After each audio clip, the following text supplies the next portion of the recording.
The highly anticipated report of the State Commission investigating Russian influence in Poland was unveiled on Wednesday by Commission head General Jarosław Stróżyk. According to its findings, former Defense Minister Antoni Macierewicz committed diplomatic treason. To discuss the report and the accusations detailed inside, I'm joined by Jowanka Jakubek-Lalik, Associate Professor at the University of Warsaw. Thank you so much for joining. Welcome to the program. My pleasure. Thank you. So we've been looking at the report which the Commission was hard at work on since June of 2024. What is the weight of these allegations that were included in the report against Antoni Macierewicz, and what consequences do you think it will hold? First of all, the work of the Commission is not finalized yet, so the head of the Commission estimates that only 20% of the overall material has been investigated so far. So we still need to wait for the final conclusions and for the further findings and possible accusations in the work of this Commission. But for the time being, I think the most serious accusation is about the diplomatic treason. So the act, the crime which is regulated in the Polish Penal Code. If you don't mind me interrupting you, what is a diplomatic treason? Because for some of our international viewers, this might be a term that they might have not come across before. The term diplomatic treason is regulated by the Penal Code, and it applies to the authorized persons, so people who are in powers, who are in the state functions, and who are committing crimes, or they are acting on behalf of the state, but to the detriment of the state. So this is when they can be accused of this crime, and this crime can be up to 10 years of imprisonment. So it is a serious allegation, serious accusation, and it needs, of course, to be defined and investigated properly by the State Prosecution's Office.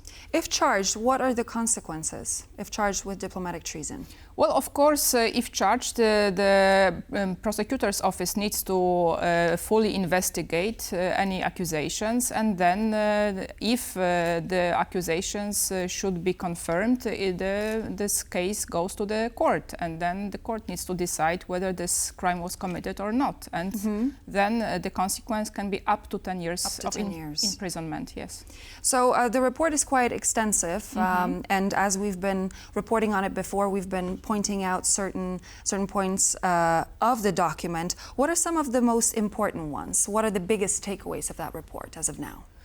Well, as of now, I think the biggest takeaway is that there are some serious accusations that the state authorities in that period were acting not always on behalf of the state, actually. Yes. So the most important accusation is that in some cases, the Minister of Defense at that time was not acting in the best interest of the Polish state. So, for example, he was not purchasing the necessary military equipment, and there were no proper justification of the refusal to actually provide this equipment to the Polish army. Just like in case of the Karkonosze scheme. The Karkonosze program, yes, so that is the most important aspect. So here there were supposed to be bought several tanker planes, so the aircrafts that could serve for F-16 fighters to be fueled in the air. So these kind of equipments was not bought in that period, and also there are some other accusations when it comes, for example, to the preparation of Poland for the repercussions, for the consequences of the Russian attack on Ukraine.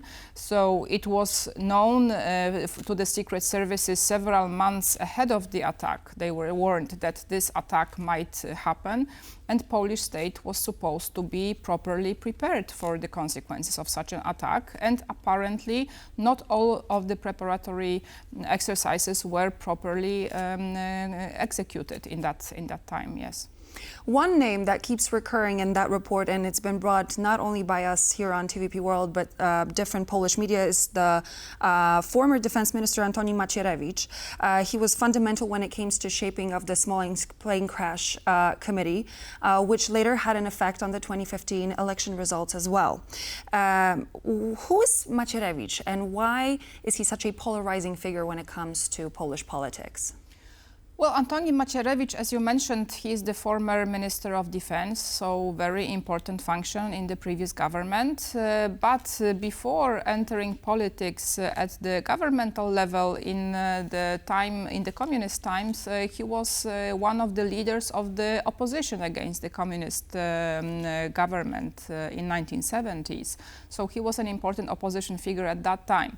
However, in recent years, he moved towards this right-wing political party, Law and Justice, and he is still one of the leaders of the party and a very important politician when it comes to topics of defense, of secret services, but also, as you mentioned, to investigate the Smolensk plane crash.